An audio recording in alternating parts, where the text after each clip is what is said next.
Welcome to the Informed Pregnancy and Parenting Podcast. I'm your host, Dr. Elliot Berlin. Co-hosting with me today is producer, actress, artist, and fellow podcaster. She is constantly searching for the meaning behind everything and can be spotted running around Los Angeles interviewing unique and inspiring people for her current show, Life Reflected, on YouTube. Juliette Lamar, thanks for co-hosting with me today. Absolutely. I'm excited to be here, excited to meet our guest, and it's going to be really fun. Yeah, you've been producing this thing, and finally we get your interesting take on the show itself. Our guest today is a Whoop, whoop.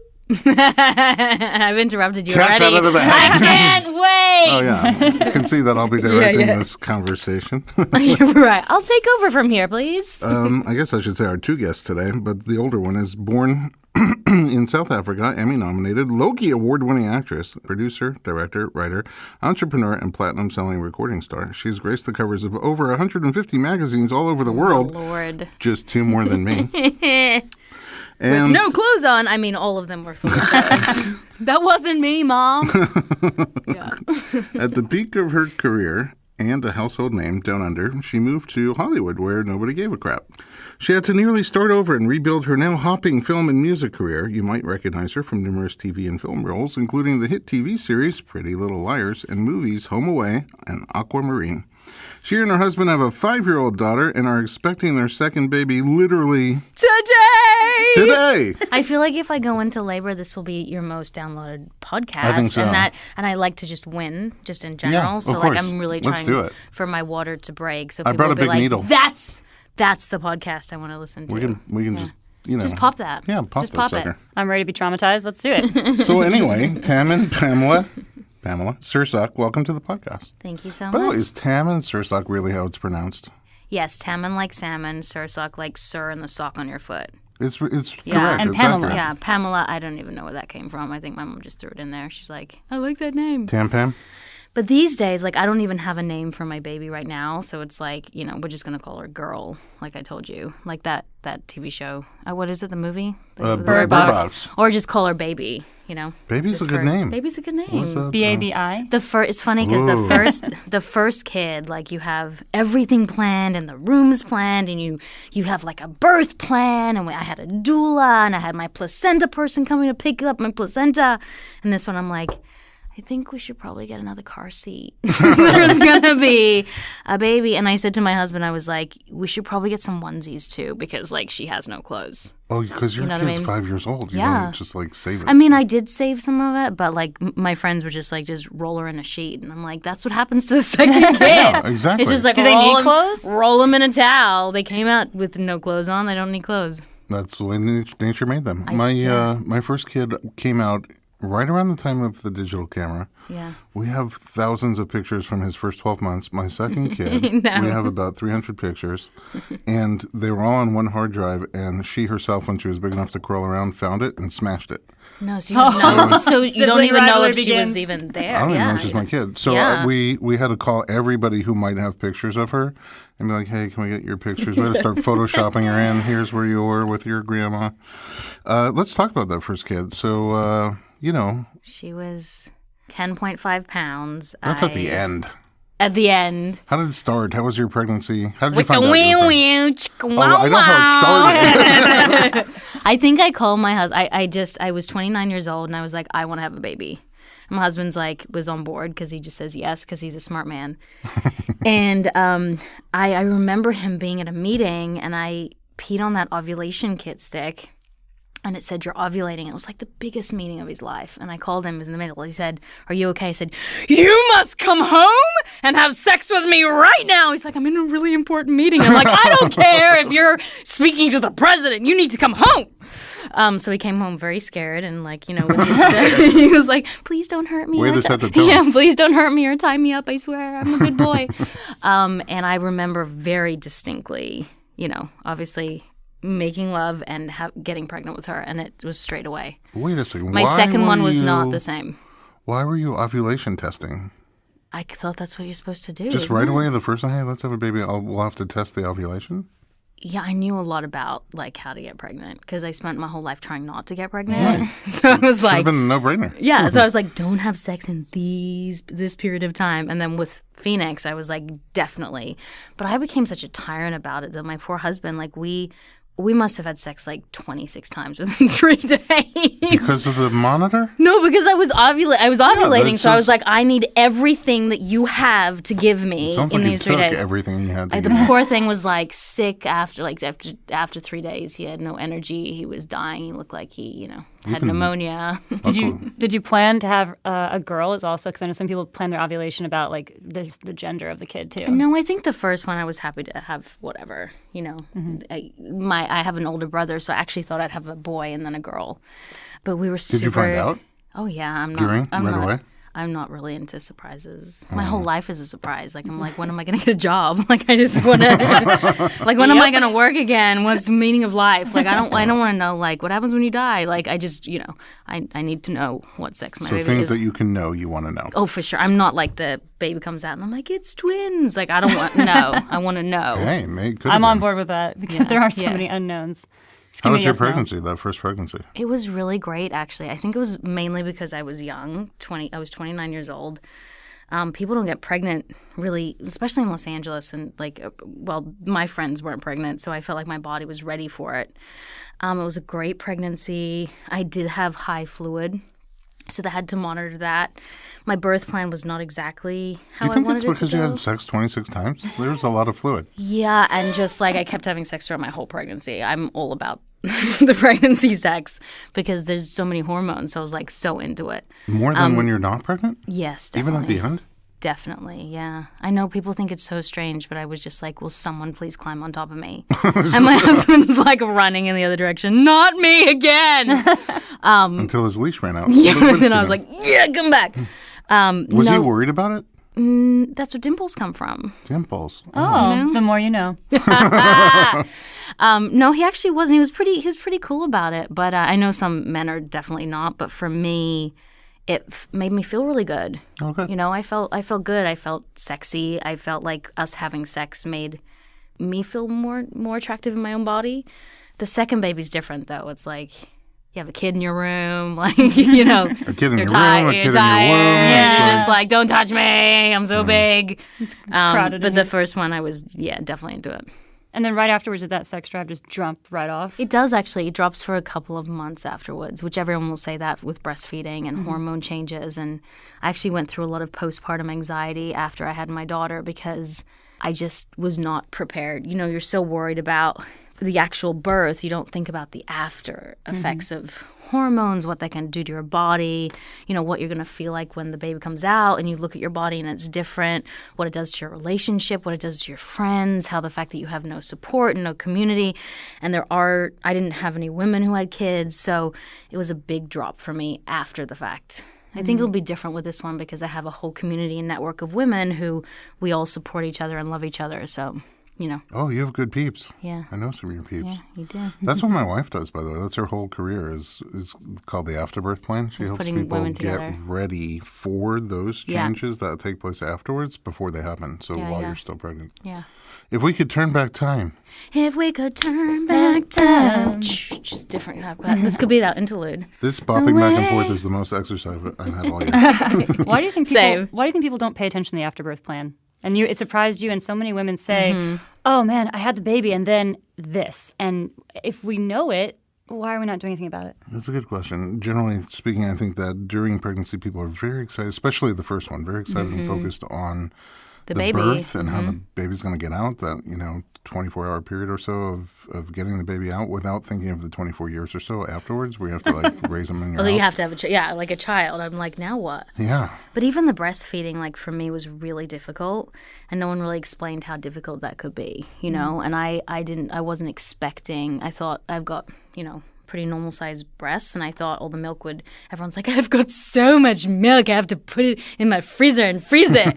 I would pump for I don't know why they would just talk like that. They were my friends, but I had to pump for literally 2 hours and get the tiniest bit of milk, and it was just so depressing, and it hurt, and it was a really hard time for me. So this pregnancy, I'm going to do the best I can, and then see what happens. You were making milk, Yeah. but you were having a hard time delivering the milk? I was making little milk. Oh, not enough milk. Enough milk. Can I have yours next time? Of course. I have above average size breasts. And I did try to latch one time, not on purpose. You did? Oh, yeah. My wife was feeding the baby. He must have been our first, was like 3 months old. And she was feeding him. There was a high-speed chase on CNN, and I was totally glued to it. And I didn't realize, I had come out of the shower. I was sort of wrapped in a towel. I didn't realize that she handed me the baby. She's like, here, hold him. I got to go pee. I'll be right back. And I'll feed him on the other side. And I was just holding him, and then all of a sudden felt the most unusual sensation. And you were like, ooh, ooh. It's like, what is that? And I look down, and it's like sort of, I'm like, first of all, what kind of terrible latch is that? Yeah. And second of all, we need to have a talk about the sources of food. Question, have you ever tasted your wife's milk? No. Oh, that'd be the first thing My I would husband do. wants to put on his cereal. That would be the first thing I would do if I Yeah. had a baby. Why- And I would why- try why the not? pregnancy milk, or breast milk. I don't like milk in general. I don't either, but I would drink my own breast milk. It tastes like sweet water. I love my wife. Sweet water. Yeah, sweet water. I was going to bop again. You're going to bop Yeah, again? when you started singing. We should just sing this I'm entire gonna feed you, podcast like, and just be titles for like 1,000 years. So, that's interesting. So then did you do part and part like, what does that mean? with the feeding? Like some breast milk, some... Yeah, so we got Infamil and this is no ad for Infamil at the hospital, and I was like, this stuff is so bad for the baby, and then I realized that it's actually specifically designed for babies in the hospital. Oh, yeah. Did you taste the Infamil?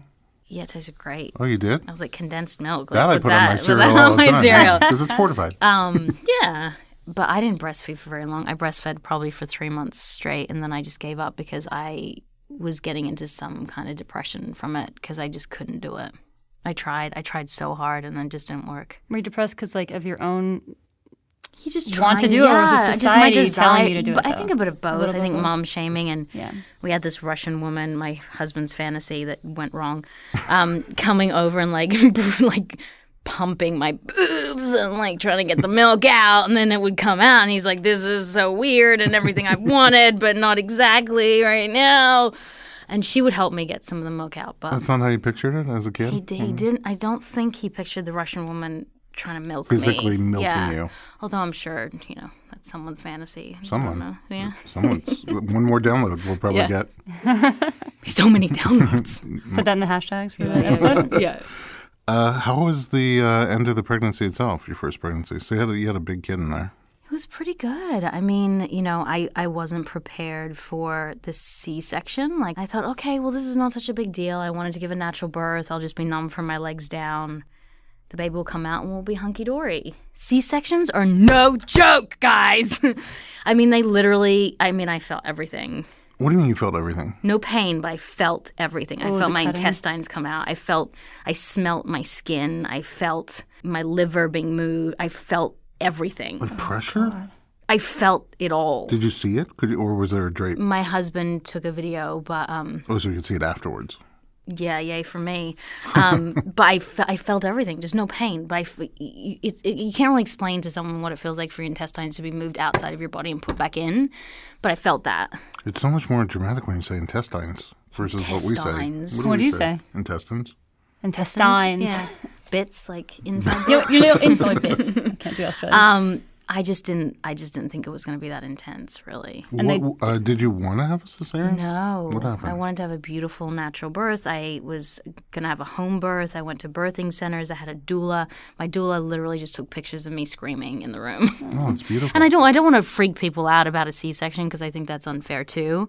But my experience was, I think I was so shocked because everyone was like, oh, celebrities love to have C-sections because they keep their vaginas great. And I was like, oh, it can't be so bad. And I was like, no, it's bad. And the pain I've had from my C-section for 5 years now is just crazy. So, I'm really for trying. What do you feel still? I still feel numbness. I still feel pain. I have Right scar around the tissue right in incision? the incision. Oh, really? I can't do abs. Yeah, me and you both. Exercise. So for me, it's like I really want to try a VBAC with this one. Why did I want to you ruin have my the- stomach and my vagina. So, first of all, why did you want... Oh, yes, good call. Yeah. I How know do I you- ruin all of it? You might be here after the baby saying, I love the cesarean birth. That- Why did I ruin my vagina? Yeah, you'll probably say something like, vaginal birth is no joke. I know. Yeah. You get the beauty of both. I know, because some of my friends are like, vagina births are so good, I bounce back. And then I have other friends who are like, my vagina came out, like my insides came outside. And I was like, I don't want that. I hope your birth. doula gets pictures of that. Honestly, I was thinking if I went into labor, I'd call you. Me? Yeah, because To you're a take doula, pictures? right? Yeah. Yeah, I'd probably just call you and be like, yo, I'm in birth. I'm in labor. Please just come. I don't know what I'm doing. My husband's freaking out. He's crying. Please just come. So. Well, of course I would come, unless I can't come. Then I wouldn't. I have a question for you. Why did you want home birth? Because that's like 2% or less that do that. I think I just wanted less invasion. For me, hospitals always seem really invasive and all about, drugs and injections and all that stuff. And I just felt like birth wasn't meant to be that. It was supposed to be, again, coulda, shoulda, woulda, but it's supposed to be this beautiful, natural thing that happens. And, I had the opposite experience for sure. Why did you end up in a cesarean birth? She was 10.5 pounds. She was breached and she had the cord wrapped around her neck. Okay, that's a trio of things. Which again, like I know you can deliver that, but everyone didn't feel comfortable with the combination. Yeah. Did you know that she was larger? Oh yeah. They told me. They predict 10 and a half? They predicted like 9, but she was 10.5, so it's like a big jump for sure. Do you think she's an overachiever? Does she get that from you? Oh, yeah, her tooth just fell out, which is probably bad parenting because I'd probably given her too much sugar. But I'm like, you're first, baby, first in your class. Oh, I wonder if my mother's proud. My hair's falling out. Yeah. She's tall, though. But my husband's not a giant. Like, he's not 7 foot. He's like 6'2", That's pretty tall. Yeah, but he's not like a giant. He's not a giant. Yeah. But he's tall. I mean, he thinks he's a giant, but... Debatable. Some people will probably view him as a giant.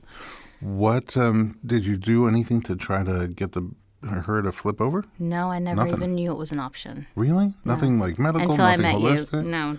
Didn't talk to her? You weren't like, and then hey, everyone baby. told you because this baby was breached, and then everyone told me to go see you. Like, you're like this god in LA. It's like, my friend was like, I have twins. Go see Dr. Berlin. I'm like, I've heard of him. I'm going in to see him. I get like, honestly, like 7 of my friends told me to come see you. Wow. Money well spent on my part. And then I saw you, and I was like, so depressed. No, just kidding. Well, you did. The interesting thing is you came, okay, so you're like, it's a second baby. Yeah. Measuring large. My first one was breached. I'm giving birth in like 10 days. I'm giving birth very soon.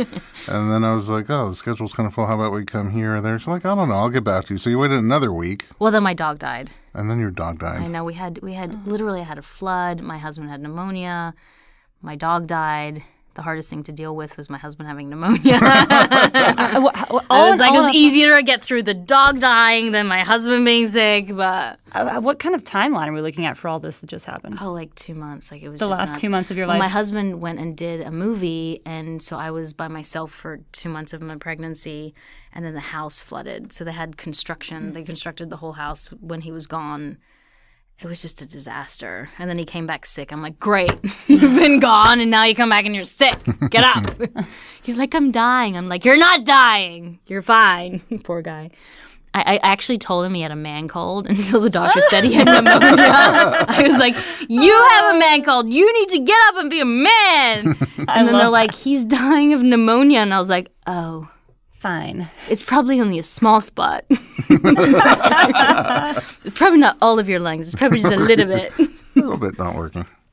What, so walk me through your cesarean. I know it was not what you wanted, but you planned it, right? A certain date and time you go check in for your reservation. It's very like checking into a hotel. Like literally 9 o'clock, she's out at 9:30. Whoa. It's efficient. Yeah.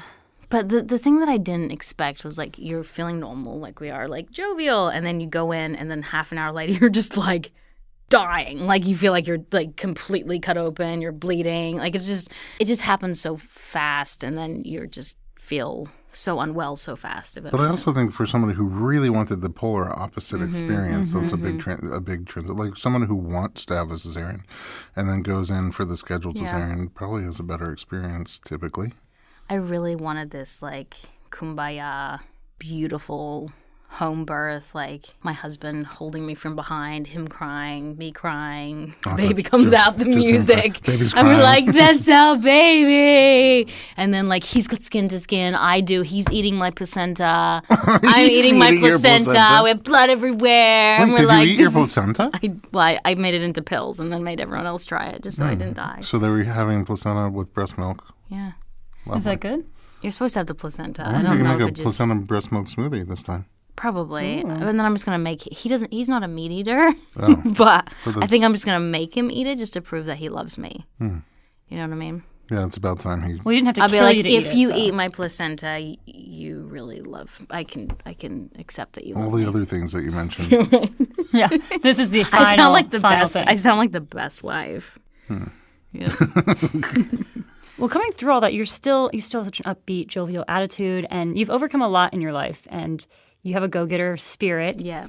What are your what are your tips and tricks for drives staying you? positive? I just feel like if amongst you're all not this? laughing, you're crying. I mean, like, honest, I know that sounds really depressing, but I mean, what's the other choice, you know? It only sounds depressing if you're not laughing. Yeah, right? I just feel like, you know, everyone has something. Everyone's struggling with something. Everyone has a battle that we don't know about. You know, I have my own struggles. Everyone does. And we're all more alike than different. And I feel like you have a choice. You have a choice to feel negative or positive. And I do feel negative a lot of the time, but I try to switch it, you know? If I have a C-section with this baby, there's nothing I can do. And I'm going to have to accept that. And I was crying last night to my husband about it because I was like, I really don't want a C-section.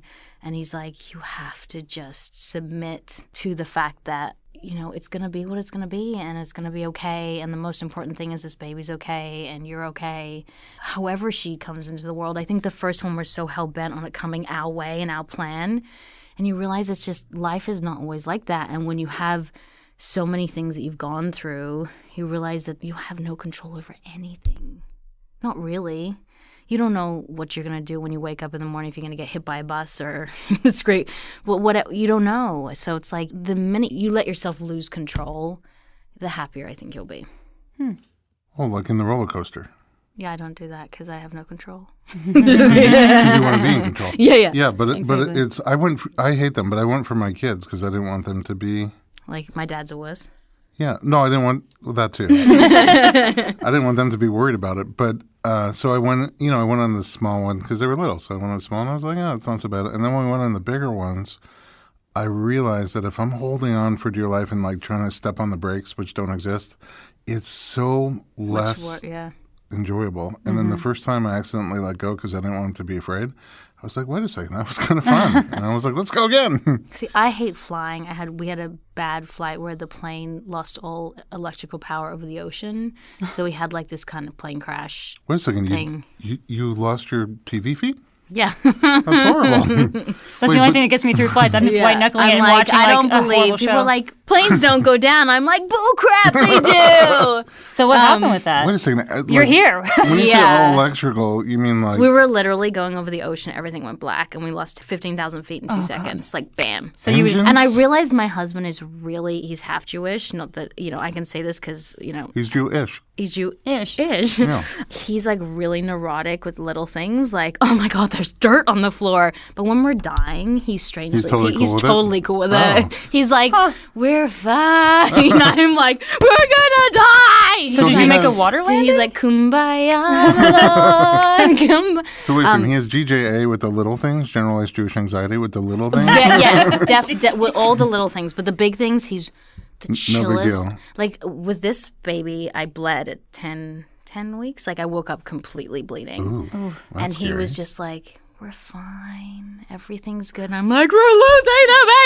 baby." He's just really good with that stuff. But back to the planes. Yeah, So you're in the plane just flying over the ocean. That's my least favorite part. Like when we go to Hawaii, which next week, Yeah. the second you take off, you see the land go behind you and then nothing until And you then get to you're- Hawaii. And it's a little dot. and then you're you're like, that oh, word yeah. that starts with F. You're Yeah, ED. F, ED. You're So- FED. Yeah, you're fed. Yeah. So, so you're flying over you just will be. water, like Yeah. the blue stuff on the screen. Yeah. And then We were 2 hours out to Turkey, and then they said, "Please get ready for landing." they said, please? Please get for land. They mean crash landing. They weren't like, They just said, please secure your seatbelts. they were like Turkish. They were like, please get ready for landing. I don't know. That's a Turkish accent. Yeah, I'm like, we'll take it. I was We like, don't please know. get ready for landing. And we're like, what?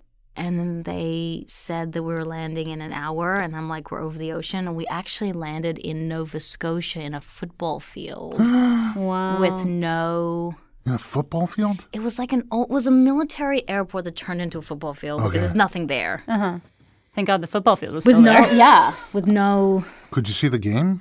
Or Yeah, I guess was that like, wasn't interesting. please, Yeah. Touchdown, touchdown. Go airplane. Scotiers. So we had no instruments or anything. We kind of just, Wow, you just we eyeballed just it? skid and we stopped and everyone was like, oh my God, we're alive. And then we had 8.5 hours on that plane because we were in the middle of nowhere. They didn't open up the emergency side things? I was like, I've always wanted to be on Lost.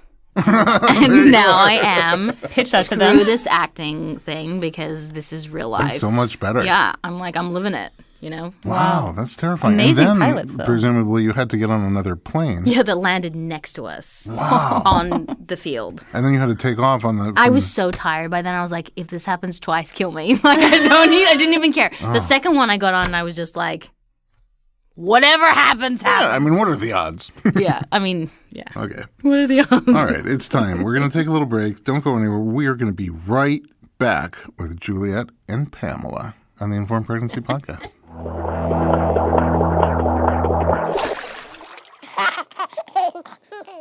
If you're enjoying the Informed Pregnancy Podcast, check out our other media, our documentaries, Heads Up, The Disappearing Art of Vaginal Breech Delivery, and Trial of Labor, a documentary about modern childbirth from the mother's perspective. You can see them at headsupfilm.com and trialoflabor.com. Head over to our YouTube series, The Real Midwives of Los Angeles. Follow women on their journeys before they give birth and after they come back, together with input and perspective from local midwives in the Los Angeles area. Or visit informedpregnancy.com to read our weekly blog.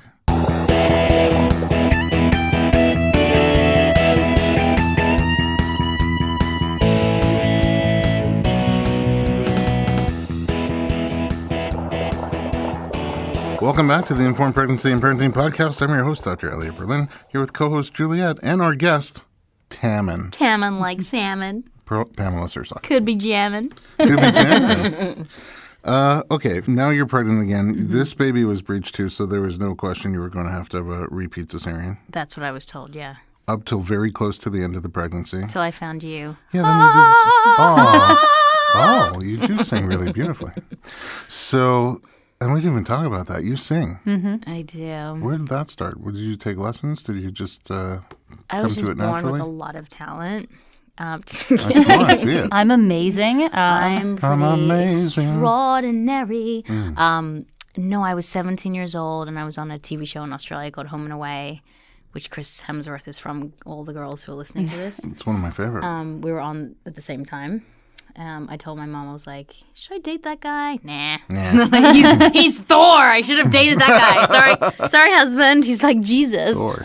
Dated, not married, we're cool. Yeah. Your baby would have been with Thor. Yeah, I know. I'd be like, who's your baby's daddy? I'm like, Thor. Thor's my baby daddy. That's why it's 10.5 pounds, because it's Thor's baby. What were we saying? Oh, singing. Oh, yeah, singing. So at 17, Sony BMG came to me and said, you know, I've heard you can sing, blah, blah, blah. Will you put on a show for us? So I, had 6 songs, played the guitar, and they said, sign her up, I was naked when I was doing it, too. Just kidding. You can't say that, no. You're legal at 16 in Australia, so you can say that. Oh, well, Australia's different than here. Yeah. They're a lot more fun down and there. you can drink at 18. It's like amazing. Everyone's say like, intestinal. we're just all convicts. You're convicts. No, yeah. convicts. We're all Inmates? convicts. You're just Were you happy to thinking be inmates, free, convicts? Yeah, happy we're to all be drinking. convicts. Don't you have beer that's like not actually You're even actually that much wearing the alcohol? convict Oh, you stripes are. there Yeah, today. I'm trying to represent. Thank you. So yeah, and then they released 2 records, and then I decided that wasn't my plan, and I've always been an actor since I was a kid. So I came here and started again. When you're a kid actor, do you start by taking acting lessons? How does that like?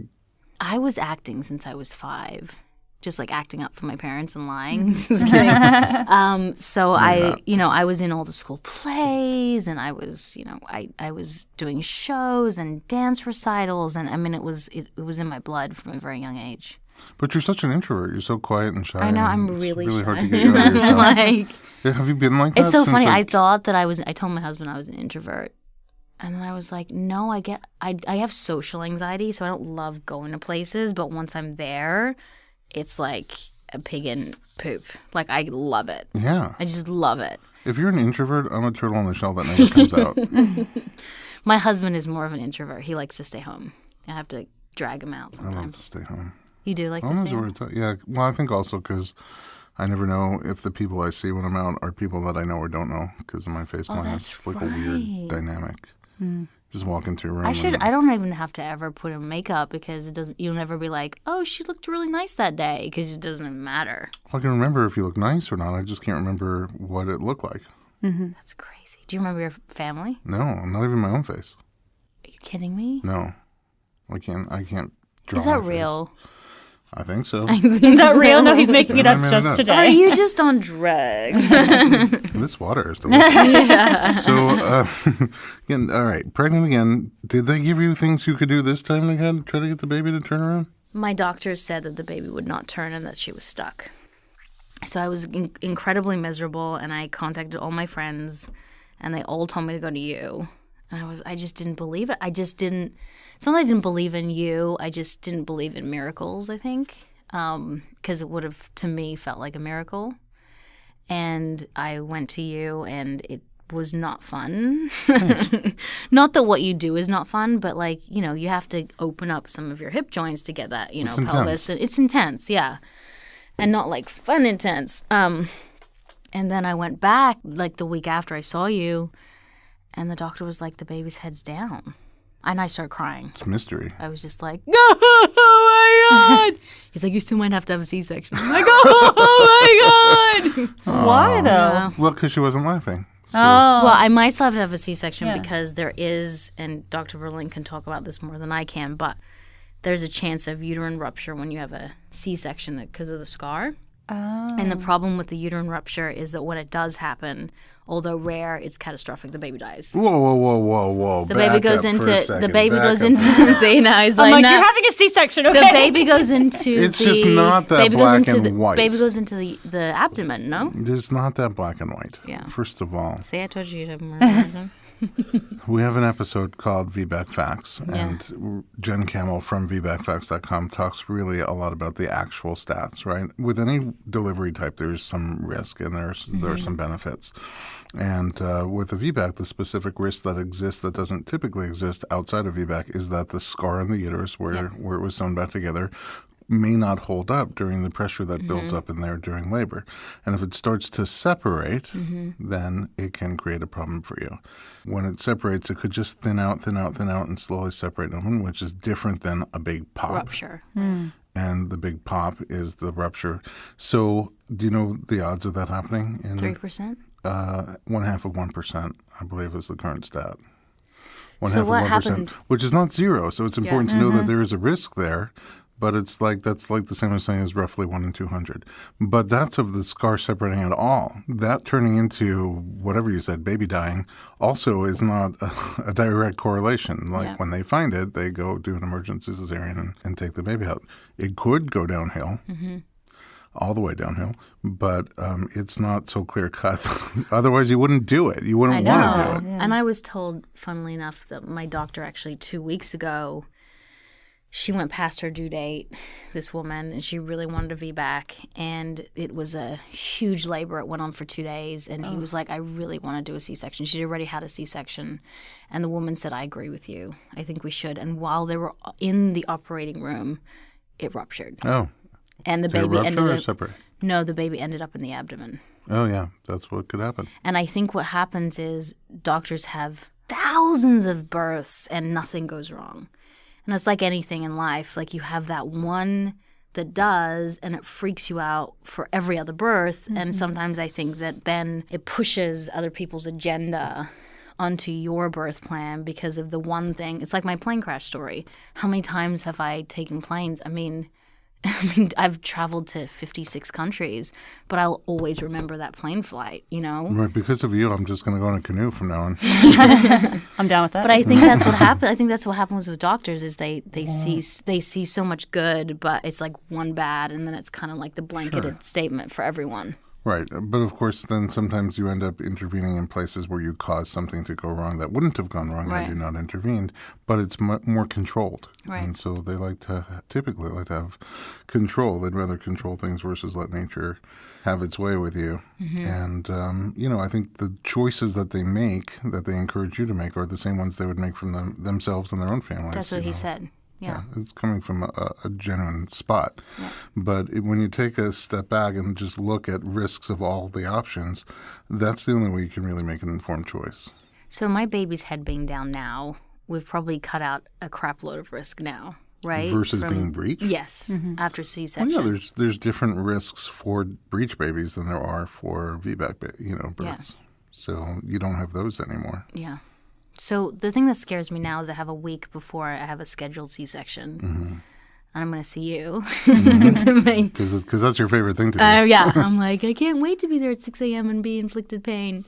That sounded kind You're not even exaggerating. Interesting. Yeah. How's that for a Yelp review? I was like, I should hear more yelling. Yeah, our premise, by the way, is that babies want to be head down at the end of pregnancy. We don't do anything to physically No, kill you your didn't baby. even touch the baby. Yeah, it's just opening up the things that could be tied around your low back, hips, and pelvis with massage and trigger point and adjustments. And if the baby wants to go there, the baby will go. And if not, not. So what happens, like if I said to you, I'm trying to avoid the C-section, I want to go into labor or try to, what would you do? No, not a whole lot I can do. Pop my water. But no, it's the same things we were already doing. Now we want the baby to drop down and engage into your pelvis naturally. So it's the same thing, getting into those muscles and tendons that are tight. Yeah, but you don't have to do inversions anymore, which I know you didn't love. Thank God. And things like that. So it's just, from my job, it's just making your body around the baby more biomechanically functional. From your job, it's like a lot of walking and just, maybe some squatting, just different things you can do to help gravity bring your baby down and put pressure against your cervix. Once there's pressure against your cervix, then you might start to have uterine contractions, and then it's a positive feedback loop from there. What? Do you believe in spicy food and sex? I believe in both of those things. No, I mean, not in general. I mean, not like tonight. Yeah. I'm just saying, like, to get labor started. I thought you'd never ask. So, do I believe in them? I don't know. Sex makes sense on certain levels because... It's like a lot of friction. Well, it's oxytocin, right, that drives labor, and that also sort of drives intimacy. So... the thought, I think, is that once your blood is surging with oxytocin, maybe your uterus will contract. My husband's like, woo! Yeah. He's over there. Yeah, I think he's sleeping. I know. He's like, no, I don't want to have said more sex with you. He's saving energy. Yeah. Nap time. He's in energy saver mode. Yeah.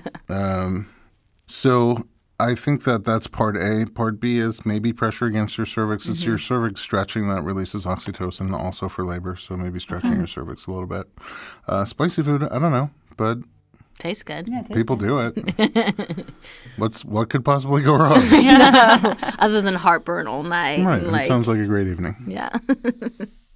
So those are just the things you can do, and just wait and see what happens, what your body does, what your baby does. You've never had labor, so this will be new.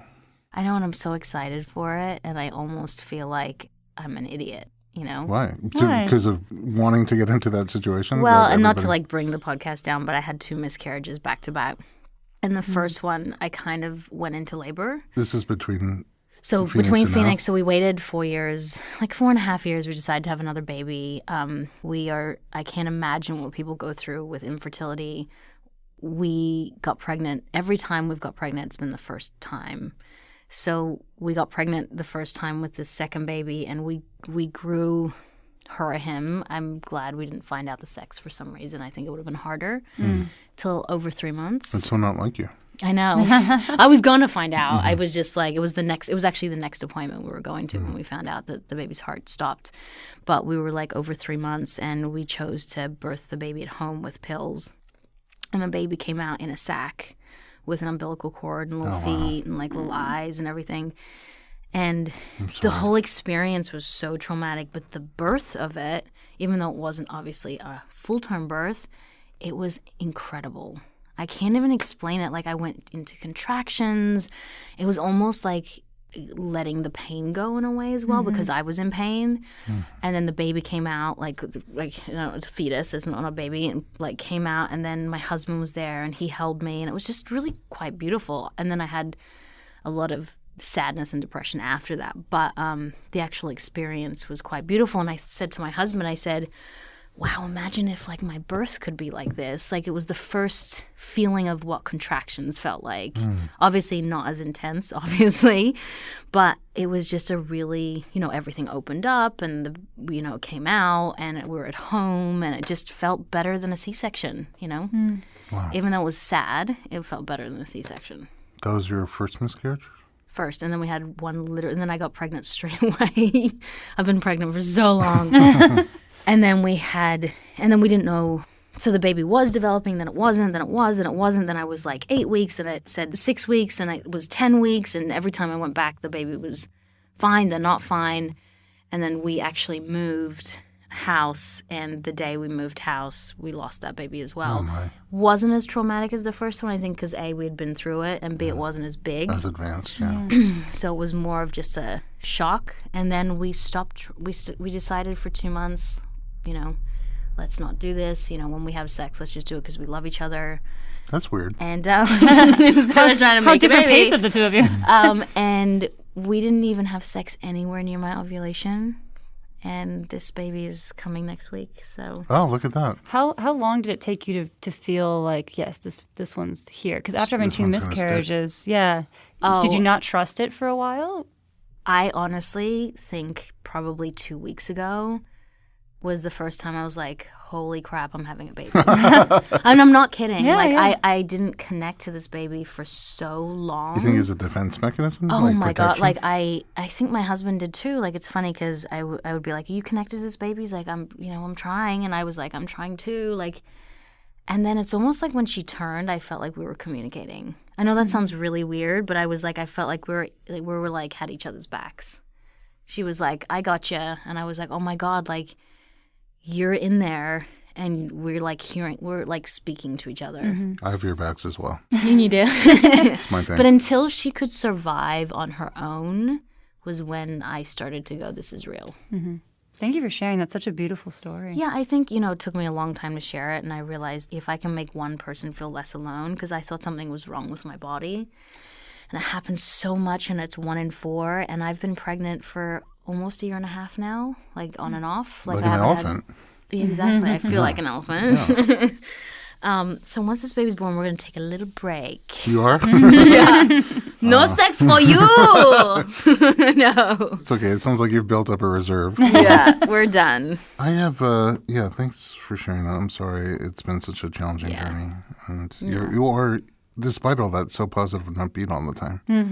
And it makes me feel bad about myself, so thank you. Oh my God, I hate myself so much more than you think. Don't worry. But you're now excited for labor, so like you're also a little crazy. It's great. I'm just excited to like let my body do its thing. So just like straight out, you have no idea how this baby is coming out of you. No.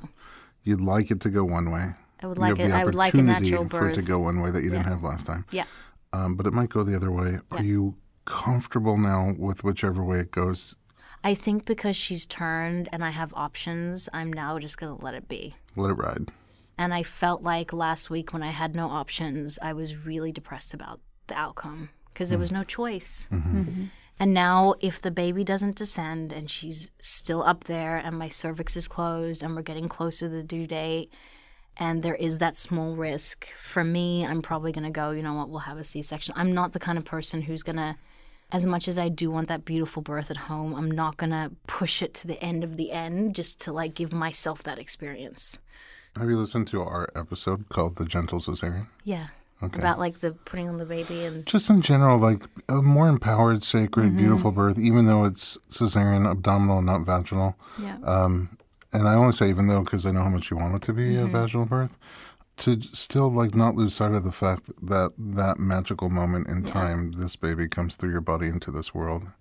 And despite your intestines, on the table, it could still kind of be a magical moment. It's funny, I was so angry with my first daughter being born the way she was. And yet when they put her to my face, and I can get choked up, and I wrote a whole article about this, and I kissed her lips, I was like, I've known you my whole life. And like, it didn't matter how she entered the world and how angry I was anymore. It's just like, she was mine, and I had her, like, she was in my dreams and my desire. Like, she'd been there my whole life. And it didn't matter that my intestines were on the table at that point, and I'm not angry anymore to have a C-section again. I'm not angry. But it is a lesson in letting go, and we all have those lessons. And, Let it go. And I think dying's the biggest one. I used to freak out so much about dying, but isn't dying just letting go? And it's just like, I used to freak out so much, and I used to have, panic attacks about it at night, and you just have to, there's nothing you can do. You just have to let it go, We're all going to die. Well, that's the most annoying part, is that there's no getting out of it. Well, But it's not necessarily a bad thing. Like, that's just the way nature is. Everything that's born gets bigger, reproduces, and dies. Like, that's the general life cycle. I listened to this podcast. I don't believe in them. Yeah. And this guy said that he just believes it's a whole different experience and a whole different plane. And for some reason, that gave me peace. Whatever that means to the people listening is like, there's just a different experience than something, that I we all wish don't know. I could talk to a few people who, I know, died I just and- think. Yeah, but bring them in on the How was it podcast. for It'd be you, great guest. Same. What was it like Same. out there? I do have 3 more things I must talk to you about before we call it night. Number excited. one, this picture I found on the internet. God, why are you looking at my... Well, it's just I'm going through your beautiful feed online on your Instagram. It kept me up all night. Yeah. And I found this post about you going through family pictures and took you back to where you look different than you look now. I was 200 pounds, yeah. How old were you then? 15, 14. Wow. And what changed? Are you even 200 pounds now with the baby in you? Are you kidding? That is... No. I'm like 150, 157. That's what I'm saying. Like, now you're 2 people. What do you mean I'm 200 pounds? That's just what guys say. They don't really know what Yeah, I they're don't know talking what I'm talking about. about. I had a very good family life. We immigrated from South Africa when I was 5 years old, and we came to Australia. And I think we just felt really unsettled as a family because we left everything that we knew behind. So I think we all... I looked at some pictures of my mom and dad recently, and I was like, oh my gosh, guys, we were all so big. We needed to go on a walk or something. And I think we just turned to food as comfort. And, I think back in the day then, food wasn't so taboo as it is now. Like, you gave your kids, like, after you finished school, you gave them a bread roll and some, like, candy, and that was it. Like, it was fine. Now it's like you're juicing your kids' juice at home with your hands. Like, if I give her an ice cream, I'm like, I'm the worst mother. Adaptogens, things I can't even Oh, yeah. I'm pronounce. like, give her maca. She'll feel Collagen. better about herself. Even on her Yeah, hormones. spirulina. It's good. It's got vitamin B12. How did you transform? It was a food problem. So for me, it wasn't really rocket science. It wasn't a thyroid issue. It wasn't, I just stopped eating crap. Like, I just Wait a second, I exercised gotta write and this down. stopped Stop eating crap. C-R-A. Oh, I'm going to try the Tammin method. But I was teased a lot, and I think that actually shaped who I am now because I didn't get a lot of attention when I was a kid, so I became the funny fat girl. Like, that was my thing. So to get attention from boys or get attention from other kids, I wanted to entertain them. So for me, you can look at your past as like all these negative things that you go through or gifts. And I think that being overweight and being teased so much gave me empathy for people, gave me an understanding of like health and how it works. And also gave me the gift of entertainment. Like, I wonder if I was a kid who, like, had the best hair and, the best boobs and best body and, like, had all this attention. I wonder if I would have tried to use my other skills or just have used sort of that as a kid. So for me, I look back and then I got attention. Like, I lost the weight and I got a lot of attention at 18. didn't really know how to handle it, so I slept with everyone. Just kidding. Sorry, Dad. Sort of. Just kidding, not really. Not I had a little everyone. crazy period from like 18 to 21. I met my husband at 21. Oh. Thank God. Put on the brakes. Or like, I would have had a few more children. So, you know, and it took me years of therapy to love myself again, you know, because I was always the funny fat girl, you know. And sometimes you see that in the mirror. You still look at yourself and you're like, but after Phoenix, I don't really think about my body very much anymore. Not really. Other than a vessel and something that's pretty awesome of what it's achieved. But I don't look at myself and go, oh, I need the perfect butt and I need the perfect abs. I mean, it just sounds kind of boring. Yeah. Well, life You know takes what I on a mean? whole new Like, meaning. Yeah. It's like, you Once know, those kitties I pop want to up. like do other things. I don't really care about my abs as much. Well, I was the funny fat boy when I Yeah. when I was younger. So now I'm going to do the Tammin Tammin Sursok diet. stop eating crap method, or try to squeeze a baby out of me. One of the two. So then I Exactly. won't just care Well, about whatever it anymore. comes first, you know. Can we talk about what you're up to now? Your newest Yeah. projects. Oh, my First of Lord. all, I mean, you're in bed with everybody on I YouTube. am. Yeah. It's like I've gone back to being 18 again. What is that about? Yeah, so I've been in front of the camera for 20 odd years, and my mom was a director back in South Africa for television, and I realized I just love being a control freak. So I actually directed my first show with Sony. It's called Aussie Girl, and we're looking right now at which network it's going to sit on. We've got some really wonderful bites, which is loosely based on my life from a girl coming from one country, being successful, coming here, and no one cares, which I think is a lot of people's story. Yeah. Yeah. And it's funny and it's irreverent and it has heart. So, you know, that's something I'm really working on. We have a film called Wailing, which my husband and I co-directed. We almost killed each other on, but we realized that we can do it. My husband's like, I never want to direct with you again. Or direct you again. So we have that coming out. We're submitting to all the festivals, so hopefully that'll go through that route. Wailing. And Wailing. It's a dysfunctional brother and sister who come to terms with each other and themselves when their mother passes away, and they have to bury her ashes somewhere really obscure. So it's about family and death, and you know. Oh, cheerful, yeah. It's like so it's just, like good it's a stuff. totally cheerful It's your, film. it's your like Yeah. cold, bubbly Put it personality. on your coming out. Netflix. So we have that, and then we have a big project that I'm co-writing. It's actually an Australian film. It's based on an Australian legend, not legend, like a legendary person in Australia. Was it So you? And her name was Tammin. And I actually get to play her, so it's, Oh, wow. it's super exciting. My husband is probably going to direct me in that again. But Oh, awesome. Good. You know, after 2 babies, and you know, we have no prenup, so we're kind of Yeah. stuck. No, that kind of stress is So I'm great just for going to the have to just chiropractor. accept whatever he says when he directs me in that. And then, I have a show in bed with Tammin, which is celebrities get in bed with me, and you know we shoot the crap. Is there a particular celebrity you're dying to get in bed with? I just did Kelly Rowland, Oh. which is I don't know why people open up. I think it's because I get them drunk and I'm not drinking. Oh. They're like, "Let me show you Kegels in bed," and I'm like, "This is not what I thought this would be like." I'm doing one right now. Yeah, I would love to get Melissa McCarthy. Oh, that'd really? be great. Let's make it happen. we heard Shout that. out. We heard that her people were like maybe, but we don't know.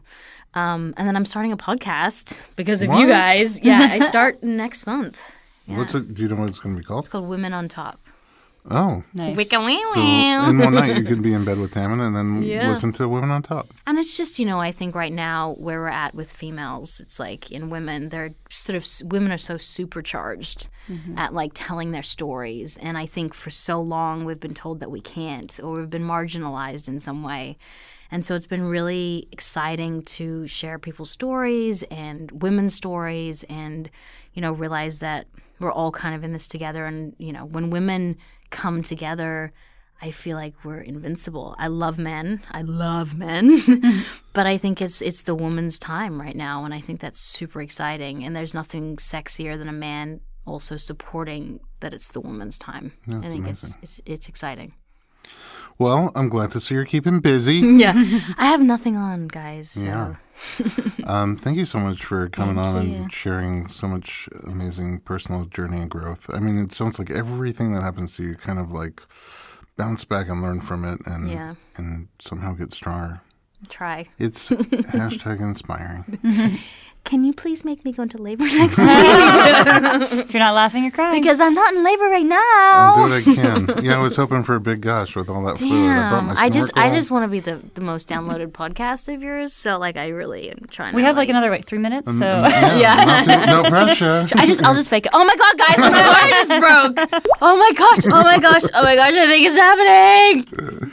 Ah! Is that what they sound like when you're in labor? you're gonna Sometimes. find out. They do on TV. Well, thanks so much for being here. Juliet, thanks for joining us as Absolutely. well. This has been fantastic. Thank you. Hopefully the first of many. And where can we find you guys online? At Tammin Sursok, right? Your show's Yeah, also on of course. Awesomeness TV. It's Yeah, so my YouTube is at Tammin Sursok. My Facebook is at Tammin Sursok. My Instagram is at Tammin Sursok. That wasn't taken, and, huh? Yeah. Huh. No, it was. And we actually went into Instagram. Really? And it was so cool. It was like we were like with God. Because I literally said, Instagram people, they have my name like on Instagram. And he literally in 10 seconds got my name for me. Wow. It was so cool. And the person was super pissed. Yeah, of She course. was like, what about my 20,000 followers? I was like, that's my name. was that their real name? No, it wasn't they their were name. just They were mocking just you. being Oh. me. Yeah. They were trying to mock you. They Yeah. were like pretending to be me. So Yeah. you know you've made it when people pretend to be you, right? Well, we know where to find you. And Juliet, where can Yes. we find Life Reflected? Oh, Life Reflected. You can find it it's a YouTube show, so just look for Life Reflected for Juliet Lamar, and then you can find the website, which is www.reflected.life. Reflected.life. I see what you did there. And you see what I did there, yeah. Changing it up. Mm-hmm. At home, thanks for listening to our podcast. If you like our program, tune into informedpregnancy.com for boatloads of information about pregnancy and parenting.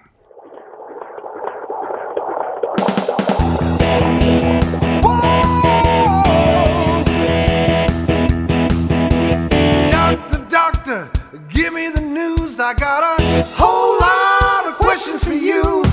This kid's gonna test my will. I got a lot to learn, and my baby's due.